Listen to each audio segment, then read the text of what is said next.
पूरा मामला अलीगढ़ के थाना कोसी क्षेत्र के अंतर्गत का है, जहां पिछले दिनों सुरेंद्रनगर क्षेत्र में दो सगे भाइयों की शादी बिचौलियों के द्वारा की गई थी। शादी के दूसरे दिन ही दोनों दुल्हन ससुराल से नकदी और जेवरात लेकर फरार हो गई। जैसे ही पूरे घटनाक्रम की जानकारी परिवार वालों को हुई तो परिवार वालों ने तत्काल पुलिस को सूचना दी। पुलिस ने मामले को संज्ञान में लेकर जांच शुरू कर दी। पुलिस टीम द्वारा कई जगह पर दबिश दी गई, तब जाकर लुटेरी दुल्हन का गिरोह पुलिस के द्वारा पकड़ा गया। अपर पुलिस अधीक्षक अमृत जैन ने बताया कि मामला संज्ञान में आते ही तत्काल टीमों को गठित कर गिरोह की पड़ताल शुरू कर दी गई थी। पुलिस टीम के द्वारा लुटेरी दुल्हन के गिरोह को खुर्जा से गिरफ्तार किया गया है। पुलिस के द्वारा गिरोह के 7 सदस्यों को गिरफ्तार किया गया है। गिरोह में 3 दंपति भी शामिल हैं।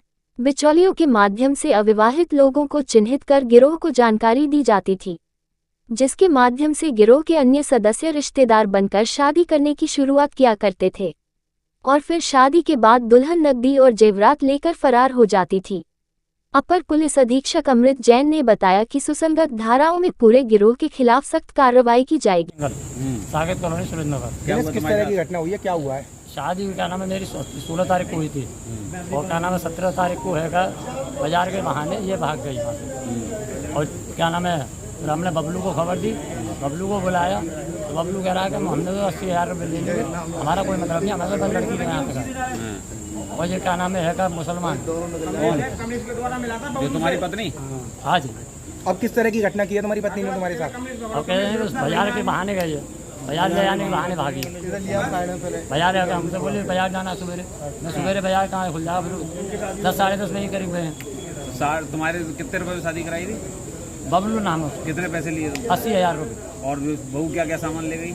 ये क्या नाम है कोई 3-4 लाख रुपये का सामान। ज्वेलरी ले गई थी? हाँ ज्वेल लिया और 7,000 रुपये नकद थे। जब शादी कराई थी उसका नाम क्या बताया था? बबलू है। जिससे शादी कराई थी पूजा। बाद में क्या निकला? बाद का नाम अभी मुझे नहीं पता। कौन है वो फिर? मुस्लिम है सर। लड़की? हाँ जी। अब क्या चाहते हो? यही चाहते हैं जो कार्रवाई ये कर दें सर। ये पूरा गैंग था कि तुम्हारे साथ ठगी की है? हाँ ठगी का है मामला। हाँ जी पूरा गैंग का है और ठगी करी गई है सर। ठीक है। मानव क्या हुआ तुम्हारे साथ कब?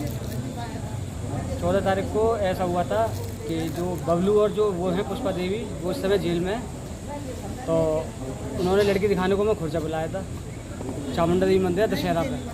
वहाँ पे आके लड़की दिखाई, लड़की दिखाने के बाद तुरंत उन्होंने शादी करवा दी।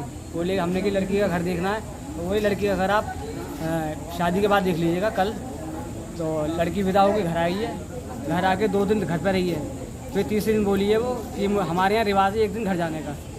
तो उनके भैया भाभी आ रहे थे सुबह, वो नहीं आए सुबह उन्हें बुलाने विदा करने के लिए। वो आए हैं फिर रात को 10 बजे। रात को 10 बजे उनसे मम्मी पापा ने खूब मना करी कि भाई रात को नहीं भेजेंगे, मगर वो किसी ना किसी तरह ज़बरदस्ती करके ले गए उसे। अगले दिन सुबह जब उनसे कही है कि मतलब हाँ फ़ोन किया है, तो उन्होंने कि हमारे भैया आ रहे हैं प्रदीप जो अंदर हैं।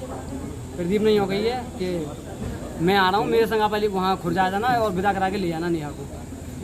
उसके बाद आधे घंटा उनका मोबाइल बंद, सबके मोबाइल बंद, इनकी भाभी का, भैया का, एक और भाई है उसका, सबके मोबाइल बंद। फिर पता चला है कि इसकी शादी हुई थी 16 तारीख को। ये कौन है तुम्हारी शादी? ये हमारी गली के पीछे रहते हैं बिल्कुल। अच्छा। इसकी शादी हुई है 16 तारीख को। 16 तारीख को ये मार्केट ले गया अपनी पत्नी को, वहाँ से वो रास्ते में भाग गई है चल पे। फिर जब हमने ढूंढा उन दोनों को, सबके मोबाइल स्विच ऑफ, क्योंकि सब एक ही थे, बिचौलिए वगैरह और भाई बहन भी सब एक ही थे। इसकी वो मौसी की लड़की बताई गई थी। ये मतलब मेरी वाइफ की, जो इसकी वाइफ थी वो मौसी की लड़की है। तुम लड़की देखने गए तो लड़की देखने के बाद फौरन शादी कर ली, तब शक नहीं हुआ तुम्हें? नहीं शक हुआ था, उससे कहीं भी थी, मगर वहाँ पे जो बिचौलिए थे उन्होंने कही थी कि हमारी जिम्मेदारी है पूरी। तब तुम्हारा कुछ सामान भी लेगी दोनों का? हाँ ज्वेलरी थी, 80,000 रुपये लिए गए थे हमसे पहले। आपको ये किसने लिए? ये बबलू जो इस समय है, पुष्पा देवी और बबलू, इन्होंने के लिए थे? हाँ। और दोनों के यहाँ से सामान जेवरात ले गए? हाँ दोनों के यहाँ से। आपको ये जानकारी कैसे हुई कि ये लोग इस तरह का गैंग है? इस तरह जब क्या कहते हैं, जब ये भाग गए हैं तो बबलू और पुष्पा को बुलाया गया। फिर उन्होंने हमें एक मालवीय पुस्तकालय की जगह बताई थी कि वहाँ पे ये वहाँ सारी जानकारी, मतलब प्रदीप का वहाँ उठना बैठना काफ़ी था 1.5-2 साल से। हम फिर अगले दिन मालवीय पुस्तकालय गए, वहाँ हमें जानकारी ली है, तो वहाँ हमें मालूम पड़ा कि ऐसी फ्रॉड शादी कराता है और लड़कियों को भगाता है। अब कितने लोग पकड़ने वाले में तुम्हें? ये 7 और 2 9 जाने पकड़े गए, 7 रात पकड़े गए हैं। लेडीज कितनी है? लेडीज हैं इसमें 4। तो ये लोग आपस में रिश्तेदार है क्या? हाँ सब मौसी के और भाई बहन सब ऐसी बने हुए हैं ये। और वो दोनों लड़कियां दोनों मोमदन थी। वो क्या, उनका क्या रोल था? जो जिनसे शादी हुई थी हमारी। वो मुस्लिम थी? हाँ, दोनों मुस्लिम हैं। ठीक है। वो मुस्लिम हो। एक सूचना मिली थी कि एक नवविवाहित दुल्हन अपने ही घर से कुछ जेवरात और आभूषण लेके और फरार हो गई है।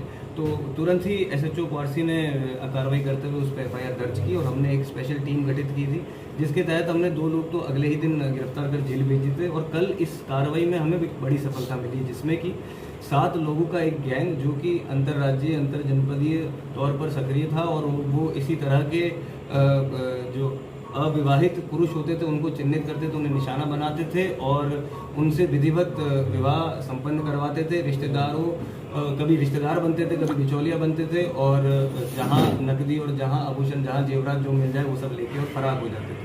ये अलग अलग नामों का, अलग अलग फर्जी आधार कार्ड, पहचान पत्र और अपने मोबाइल नंबर बार बार बदल के इस तरह के फ्रॉड को अंजाम देते थे। और कल वारसी पुलिस ने अथक प्रयासों और अपनी सक्रियता की वजह से पूरे गैंग का पर्दाफाश किया है और काफ़ी इसमें रिकवरी। क्या ये अंतर्राज्यीय गैंग है? इनसे क्या बरामद हुआ? ये जो इंटरोगेशन में जो हमें अभी तथ्य सामने आया उसमें इन्होंने इस तरह की 10 से 12 घटनाएं कम से कम की हैं, जिसके लिंक राजस्थान तक, मेरठ और हापुड़ इत्यादि अलग अनेक जनपद एवं दूसरे राज्यों तक भी इनके लिंक फैले हुए हैं। हालांकि ये सब अभी जांच का विषय और ये सब वेरीफाई अभी किया जाना बाकी है। और रिकवरी की अगर बात की जाए तो इनसे कई अदद पीली धातु की तरह दिखने वाले गले की चेन, अंगूठियाँ, बिछियाँ, झुमकियाँ और शादी में प्रयुक्त होने वाला मंगलसूत्र इत्यादि एवं नकद और कई अदद मोबाइल और फर्जी पहचान पत्र बरामद हुए। आरोप यह है कि 80-80 हज़ार रुपये लेके इनकी शादी की गई थी, बात सही है क्या?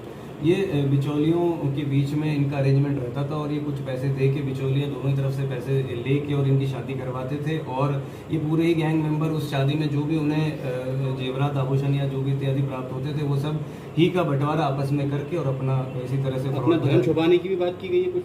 क्या चीज़? जब शादी हुई थी नाम पूजा बताया था। हाँ, ये जो मैंने जैसा आपको बताया कि अनेक अपने आधार कार्ड, पहचान पत्र बदल के अनेक नामों से, अलग अलग मोबाइल नंबरों से ये लोग अपनी पहचान बनाते थे और एवं छुपाते थे और एक नई शादी और एक नई पहचान इनकी हमेशा सामने